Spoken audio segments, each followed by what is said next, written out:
হুড়মুড়িয়ে ভেঙে পড়ল মাটির বাড়ি। অল্পের জন্য রক্ষা পেলেন পরিবারের সদস্যরা। শীতের দিনে অন্যের বাড়িতে নিলেন আশ্রয়। ঘটনাটি ঘটেছে দাসপুর 1 নম্বর ব্লকের বাসুদেবপুর অঞ্চলের কলমিজোর এলাকায়। আমরা তখন পাশের বাড়িতে চলে গেলাম, মানে দুপুর থেকে আনচানটা হচ্ছিল যে বাড়িটা পড়ে যাবে, এরকম একটা ফাটল ধরছিল। সেটা বুঝতে পেরেই আমরা তখন আমার ভাইয়ের বাড়িতে চলে যাই।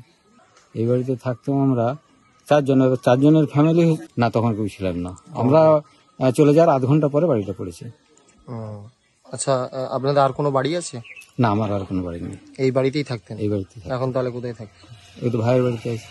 ভাইয়ের বাড়িতে আছে? একজন ভাইয়ের বাড়িতে আছে আর একজন ভাইপুর বাড়িতে আছে। বাংলার বাড়ি যে আবাস যোজনা, এই সব এই প্রকল্পে আপনার কোনো নাম আছে? আমার নাম আছে কিন্তু পাইনি। পাননি? প্রথম কিস্তির যে টাকা কি পেয়েছেন? না না না, এখনো টাকা আসেনি? না। নাম আছে তাই তো? হ্যাঁ, নাম আছে। প্রথমে দিনাজটেক আগে একটু সাইডটা একটু ধস নেমেছিল। তারপরে আমরা জানি যে এটা হয়তো টিকে যাবে, সকলকে জিজ্ঞাসা করেছিলাম, বললো যে এখন কিছুদিন টিকে যাবে। তারপরে আমরা ঘর থেকে মোটামুটি দিন 4 আগে সমস্ত কিছু মালপত্র বের করে দিই।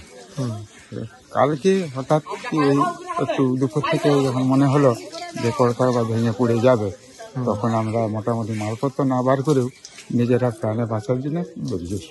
এখন কোথায় আছেন? অপরের বাড়ি। অপরের বাড়িতে 3টে ফ্যামিলি থাকতো তাই তো? হ্যাঁ। আমরা তখন আমাদের পাশের বাড়িতে গেছিলাম। বুঝতে পারছিলেন নাকি? হ্যাঁ, আগে থেকে বুঝতে পারছিলাম, কড়কড় মরমর আওয়াজ হচ্ছিল। আওয়াজ হওয়ার জন্য আমরা সেখান থেকে চলে গেছিলাম। আর এখন কোথায় আছেন তাহলে?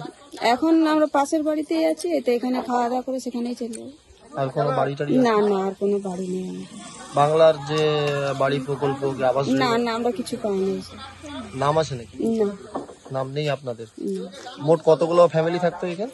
মোট মানে ওরা 4 ভাই, 4 জনে মানে 2 জন এখানে থাকতো আর 2 জন সেখানে থাকতো। দুজন থাকতো তাই তো? 2 জন। পশ্চিম মেদিনীপুর থেকে নীরজ প্রতিনিধির রিপোর্ট, এএনএম নিউজ।